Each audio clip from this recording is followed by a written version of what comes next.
আমি তো এটা দেখে আমার কলিজাটা একেবারে ছোট হয়ে গেছে। আজকে আমার মতো হাজারো প্রবাসী এরকম একটা নিউজ দেখে তাদের কলিজাটা মনে হয় তাদের সাথে নাই, সাথে সাথে তারা বাড়িতে ফোন দিয়েছে।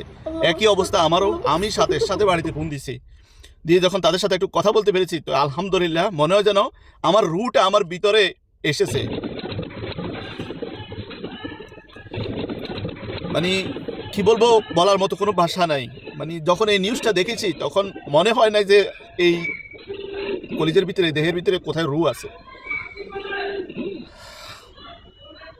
আজকে প্রত্যেক প্রবাসী একই অবস্থা হয়েছে এই নিউজটা দেখার পরে। এমন ভূমিকম্প যদি বাংলাদেশে যদি হয় তাহলে মানুষকে মাটি দেওয়ার জন্য সেই মানুষ বেঁচে থাকবে না ঢাকা শহরে। আসলে এটা অনেক আগেই একটা লোক এই কথাগুলো টকশোতে বলেছিল।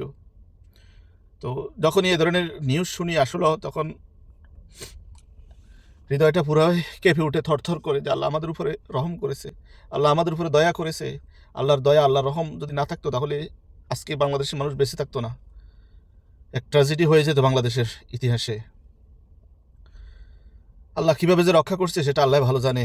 তবে আমার দৃষ্টিকোণ থেকে আজকে বাংলাদেশের মানুষ, আমরা সবাই জুমার নামাজের পরে সবাই 2 রাকাত নামাজ পড়ে সবাই যার যার জায়গা থেকে শুকরিয়া আদায় করেন যে আল্লাহ আমাদের উপরে রহম করছে, ভবিষ্যতের বিপদ আপদ থেকেও যেন আমাদেরকে রক্ষা করে।